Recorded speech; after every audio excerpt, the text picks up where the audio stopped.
Friends, मागच्या व्हिडिओमध्ये आपण am is are, was were, will यांचा उपयोग इंग्रजी बोलताना कसा करायचा त्याचे बेसिक आपण समजून घेतले. त्याचप्रमाणे आजचा हा व्हिडिओ देखील तुम्हाला इंग्लिश स्पीकिंगसाठी उपयुक्त ठरणार आहे. त्यामुळे तुम्ही हा सुद्धा व्हिडिओ स्किप न करता शेवटपर्यंत नक्की बघा, कारण फ्लुएंट इंग्रजी बोलण्यासाठी तुम्हाला इंग्रजीतील काही बेसिक्स माहिती असणं आवश्यक आहे. त्यासाठीच आजचा हा व्हिडिओ आहे. तर बघा, आता मी इथे फर्स्ट घेतलेला आहे कॅन. म्हणजेच इंग्रजी बोलताना कॅनचा उपयोग तुम्ही केव्हा करणार किंवा कॅनचा अर्थ काय होतो. तर कॅन हे कशासाठी वापरले जाते, तर क्षमता दाखवण्यासाठी. त्यालाच इंग्रजीमध्ये ॲबिलिटी असं म्हणतात.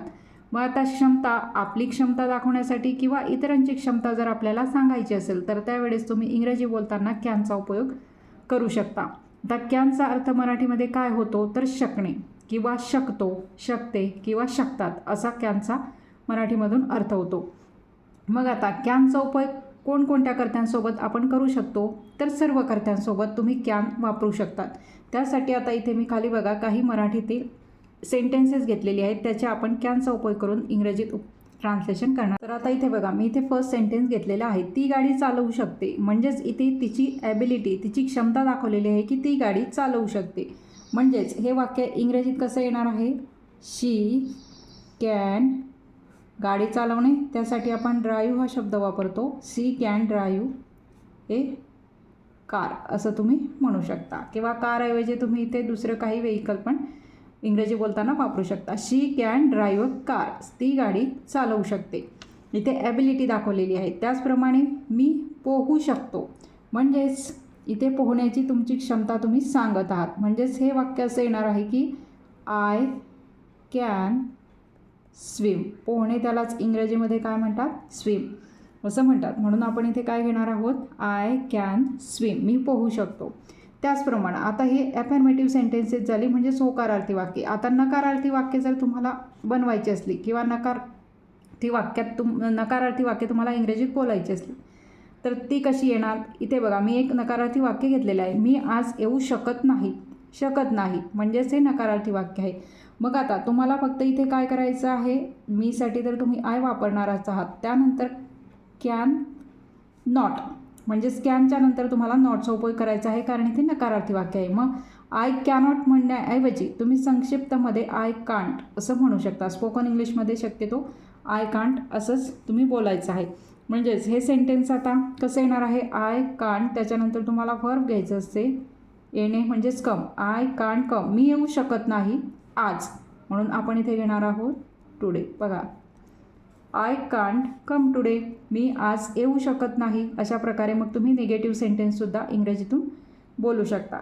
त्याचप्रमाणे आता नेक्स्ट बघा, मी इंग्रजी बोलू शकतो किंवा मी इंग्रजी बोलू शकते असंही तुम्हाला जर इंग्रजीमध्ये बोलायचं असेल तर मग कॅनचा उपयोग करून ते इंग्रजीत तुम्ही कसं बोलणार त्याचं ट्रान्सलेशन तुम्ही मला कमेंटमध्ये लिहायचे आहे.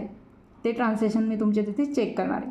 आता आपण वरती बघितलं की कॅनचा अर्थ होतो शकतो, शकते किंवा शकतात किंवा शकणे, या अर्थाने कॅनचा उपयोग इंग्रजी बोलताना केला जातो. आता इथे नेक्स्ट बघा, मे. आता मी तुम्हाला याचा अर्थ सांगणार आहे. आता मे म्हणजेच इथे सुद्धा काय दिलेलं आहे की शकतो, शकते किंवा शकतात, सेम मिनिंग आहे. परंतु कॅनचा उपयोग आपण केव्हा वापरायचं, कॅन केव्हा वापरायचं, तर एखाद्याची किंवा आपली स्वतःची क्षमता दाखवण्यासाठी कॅनचा उपयोग करायचा. आणि मेचा अर्थ जरी सेम असला तरी त्याचा उपयोग तुम्हाला केव्हा करायचा आहे, तर परमिशन, म्हणजेच त्याला आपण मराठीमध्ये म्हणतो परवानगी. म्हणजेच जर आपल्याला एखाद्याकडून परवानगी मागायची असली त्यावेळेस तुम्हाला कशाचा उपयोग करायचा आहे, मेचा उपयोग करायचा आहे, हे लक्षात ठेवायचं. आता इथे सुद्धा मग मे कोणकोणत्या कर्त्यांसोबत वापरायचं, तर सर्व कर्त्यांसोबत तुम्ही मेचा उपयोग हा सारख्याच प्रकारे करू शकता. ऑल सब्जेक्ट असं मी इथे लिहिलेलं आहे. आता त्यासाठी बघा, मी इथे खाली काही मराठी वाक्य घेतलेली आहेत.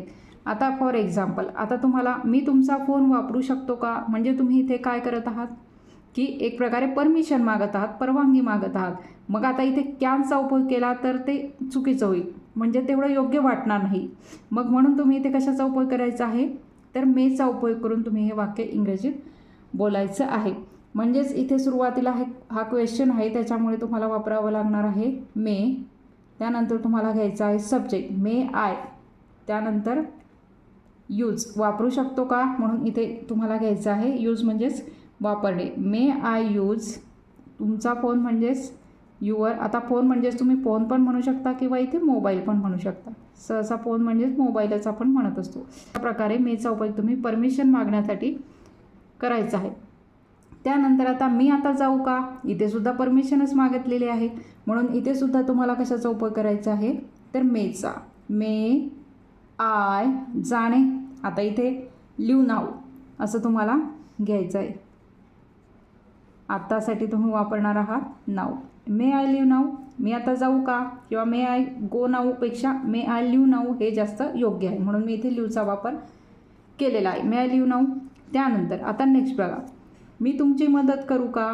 बघा आता हे सुद्धा इथे परमिशनच मागितलेली आहे की मी तुमची मदत करू शकतो का किंवा करू शकतो का किंवा करू का, मिनिंग सेमच आहे.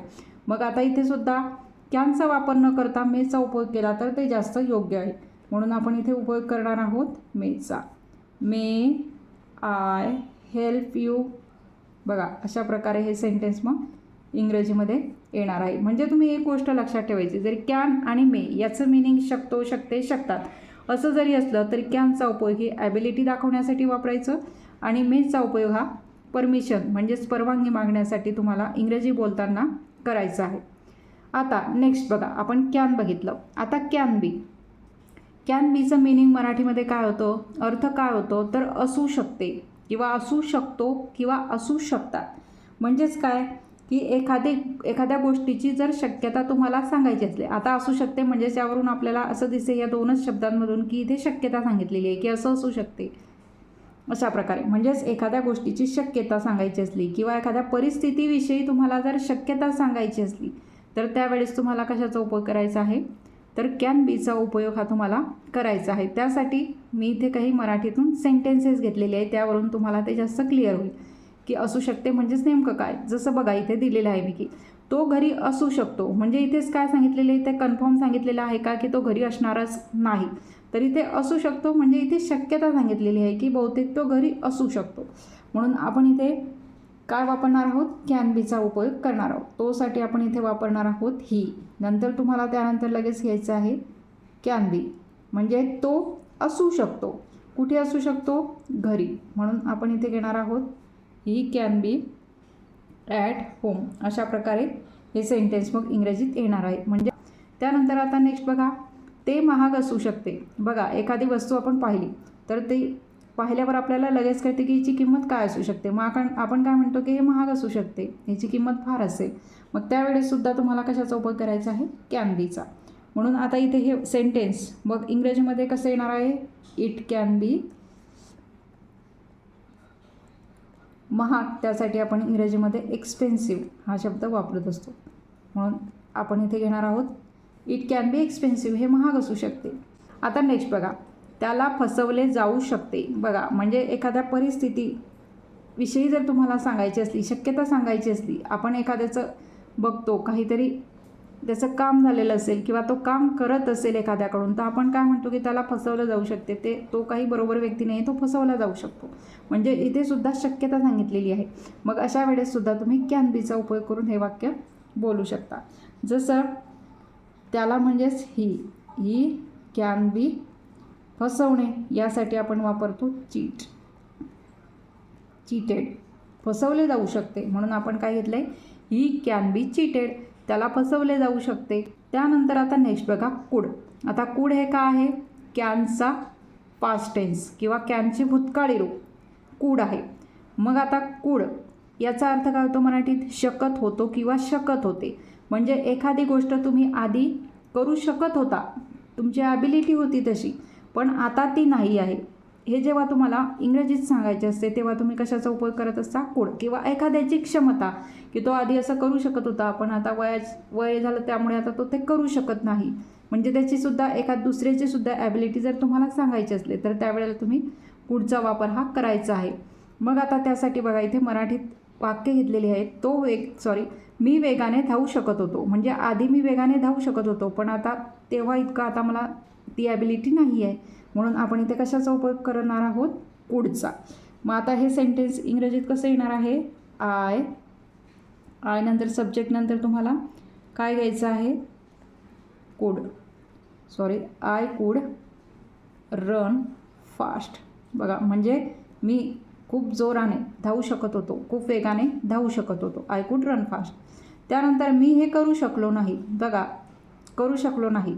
मग आता इथे सुद्धा शकलो नाही म्हणजेच इथे सुद्धा तुम्हाला कुडचा वापर करायचा आहे. म्हणून इथे काय येणार आहे, त्याचप्रमाणे आता हे निगेटिव्ह सेंटेन्स आहे, लक्षात घ्या. नाही म्हणजेच हे निगेटिव्ह सेंटेन्स आहे. म्हणून तुम्हाला काय करायचं आहे, कुड नंतर तुम्हाला नॉटचा वापर करायचा आहे. म्हणून आपण इथे घेणार आहोत आय कुड नॉट किंवा आय कुडंट असं सुद्धा म्हटलं तरी चालते. आय कुड नॉट करणे, त्यासाठी आपण डू वापरतो म्हणून इथे डू घेतलेला आहे. I could not do it, हे म्हणून आपण इट घेतलेलं आहे. I could not do it, मी हे करू शकलो नाही. अशा प्रकारे मग हे निगेटिव्ह सेंटेन्ससुद्धा बनवायला अगदी सोपं आहे. फक्त कुड नंतर तुम्हाला नॉटचा उपयोग करायचा आहे. आता इथे एक शेवटचं बघा, मी 5 वर्षाचा असताना पोहू शकत होतो. बघा, पण आता मी म्हणजे तेव्हा चांगला पोहू शकत असाल, पण आता मी पोहू शकत नाही. म्हणून तुम्ही काय म्हणताय की मी 5 वर्षाचा असताना पोहू शकत होतो. मग आता हे सेंटेन्स इंग्रजीत कसं येणार आहे, आय कुड